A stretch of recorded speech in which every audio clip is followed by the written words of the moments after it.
오늘 낭독문을 통해서 하나님의 은혜가 우리 모두에게 임하기를 간절히 바랍니다. 오늘 수요일 장사하라 라는 제목으로 낭독하겠습니다. 윌리엄은 예수 재림이 얼마 남지 않은 때에 자신이 침례를 받았다고 믿었다. 성경을 연구하면서 예언을 알게 된 뒤 그는 지구 역사의 마지막이 임박했다고 확신했다. 하나님을 그 즈음에 만나게 되었다는 사실에 윌리엄은 안도했다. 조금만 늦었어도 예수의 재림을 맞이할 준비가 되어 있지 않았을 것이라는 생각이 들었다. 자신이 침례를 받을 무렵 소련의 지도자는 레오니드 브레즈네프였고 로디지냐 현재의 짐바브웨의 총리는 이언 스미스였다. 같은 해 베트남 전쟁이 끝났고 베를린 장벽은 이후 14년 동안 더 존재했다. 1975년 윌리엄은 자신이 예수의 재림을 맞이하는 거의 마지막 세대에 속한다고 확신했다.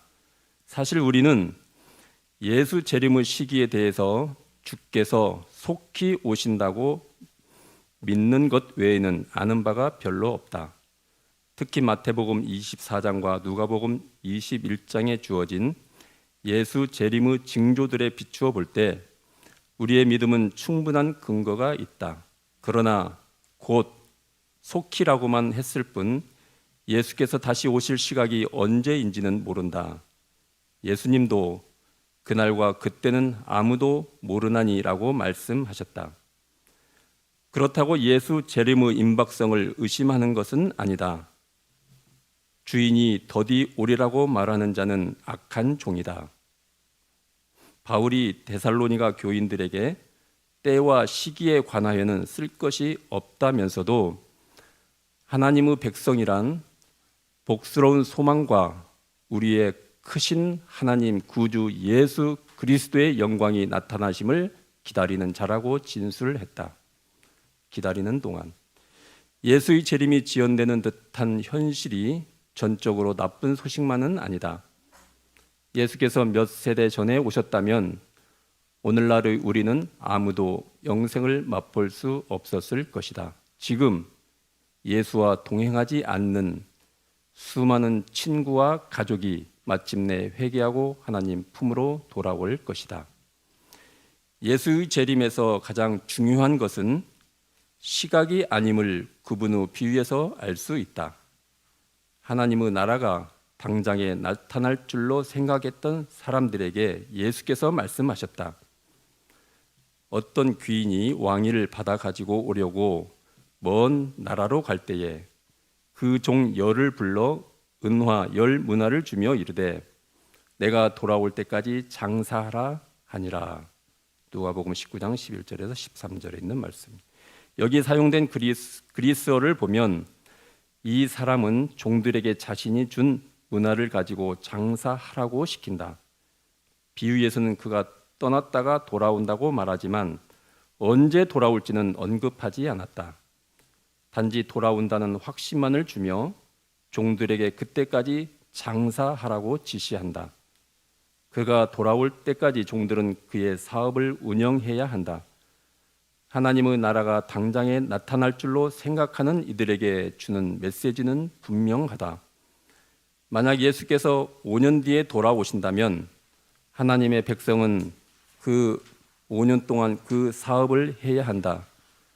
만약 10년, 20년, 30년 후에 돌아오신다면 예수를 믿는 이들은 그 기간 동안 아버지 하나님의 사업을 돌봐야 한다.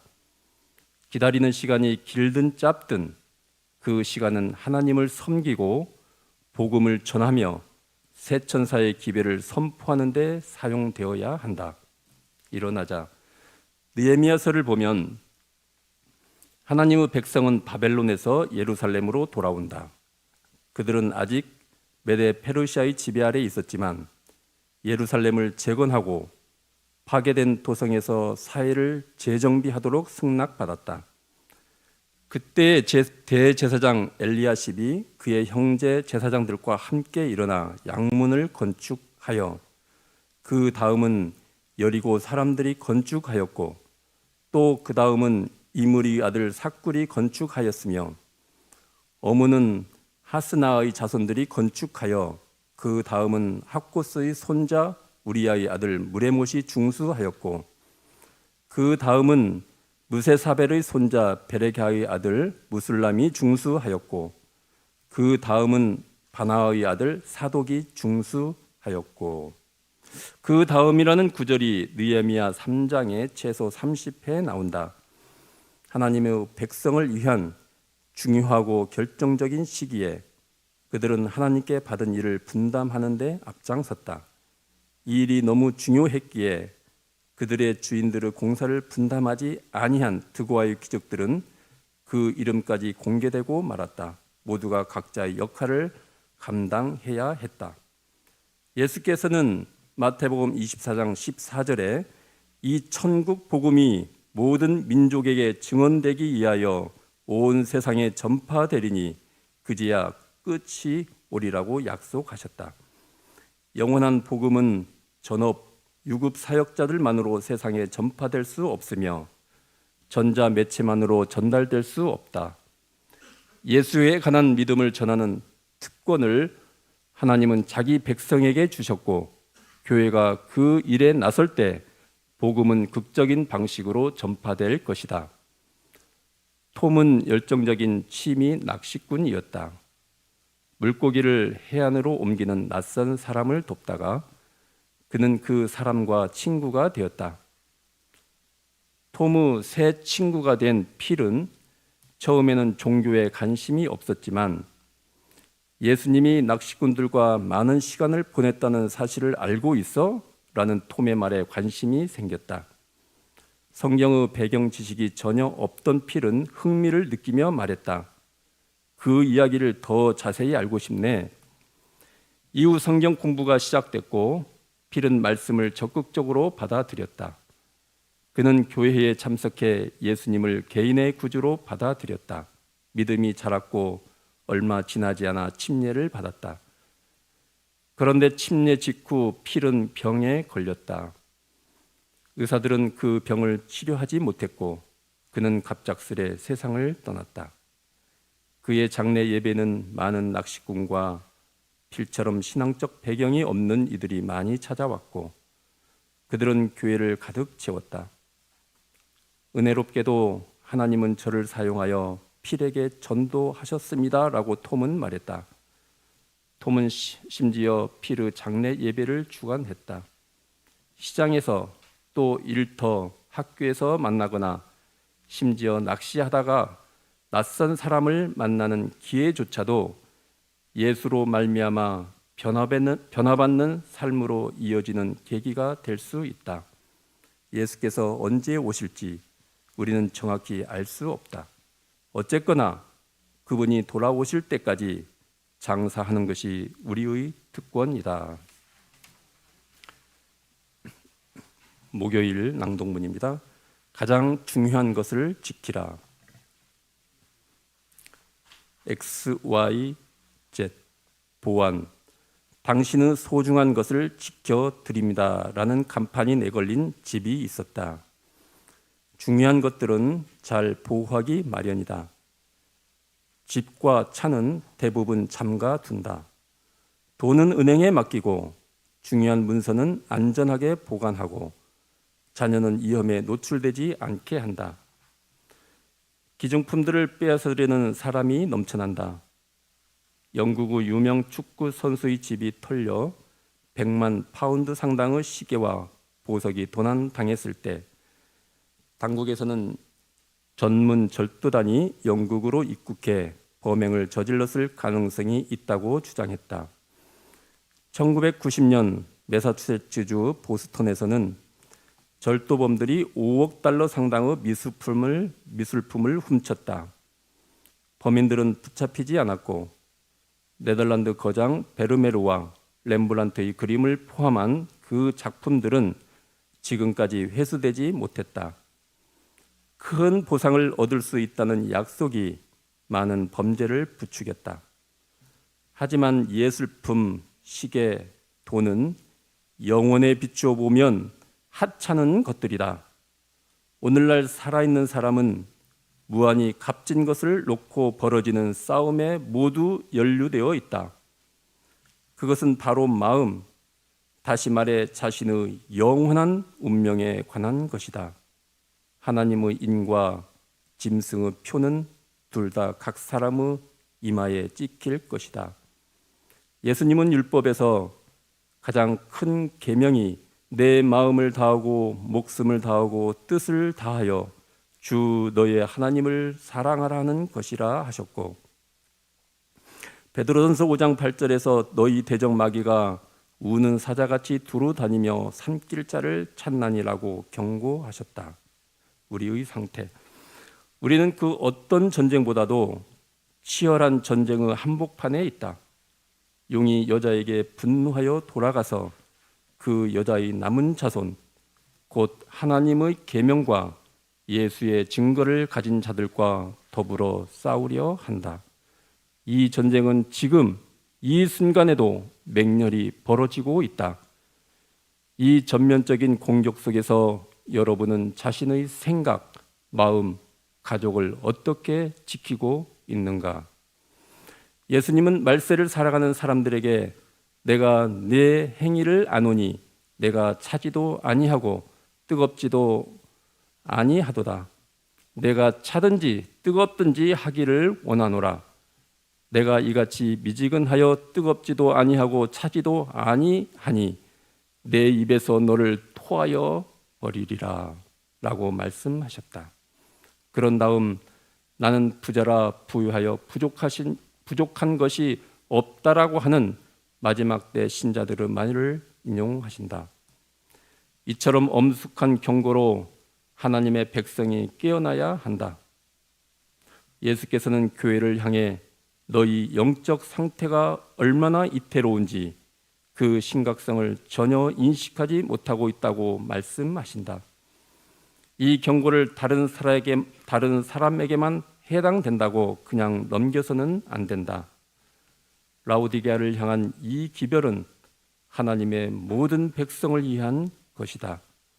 실물 교훈에서 엘렌 화이트는 다음과 같이 기록했다. 그리스도인으로 자처하지만 인간 도덕가에 불과한 사람이 많다. 그들은 세상에 그리스도를 전하면서 그분을 영화롭게 할 유일한 선물을 거절했다. 성령의 역사는 그렇게 낯설다. 그들은 말씀을 행하는 자가 아니다. 그리스도와 하나 된 자들을 세상과 하나 된 자들에게서 구별해 주는 하늘 원칙은 거의 찾아볼 수 없다. 그리스도를 따른다고 하는 자들이 더 이상 세상과 분리된 특별한 백성이 아니다. 경계선은 희미해졌다. 사람들이 세상의 행습과 풍속과 이기심을 쫓아 자신을 노예로 내주고 있다. 세상이 하나님의 율법에 순종하며 교회로 돌아와야 하는데 오히려 교회가 하나님의 율법을 범하며 세상으로 기울어져 간다. 교회는 하루가 멀게 세속화되어 되고 있다. 정신이 번쩍 드는 진술이다. 특히 바울이 로마서에 기록된 글을 보면 더욱 그렇다. 육신의 생각은 사망이요 영의 생각은 생명과 평안이니라. 육신의 생각은 하나님과 원수가 되나니 이는 하나님의 벌에 굴복하지 아니할 뿐 아니라 할 수도 없음이라. 육신에 있는 자들은 하나님을 기쁘시게 할 수 없느니라. 예수께 완전히 굴복하지 않으면 어떤 영적 안전도 기대할 수 없다. 그러나 감사하게도 바울은 로마인들을 희망 없이 남겨두지 않았다. 그는 이렇게 기록했다. 너희가 육신대로 살면 반드시 죽을 것이로되 영으로서 몸의 행실을 죽이면 살리니. 로마서 8장 13절. 하나님의 선물. 하나님의 백성은 예수님의 속히 오심을 참된 마음으로 준비해야 한다.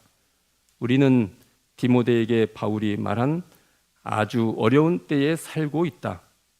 모든 그리스도인은 자신의 마음을 하나님의 마음과 일치시켜야만 한다. 잃어버릴 시간이 별로 없다. 예수께서 곧 오신다. 여러분을 위해 예수께서는 멸시를 받아 사람들에게 버림받았으며 간고를 많이 겪었으며 질고를 아는 자가 되셨다.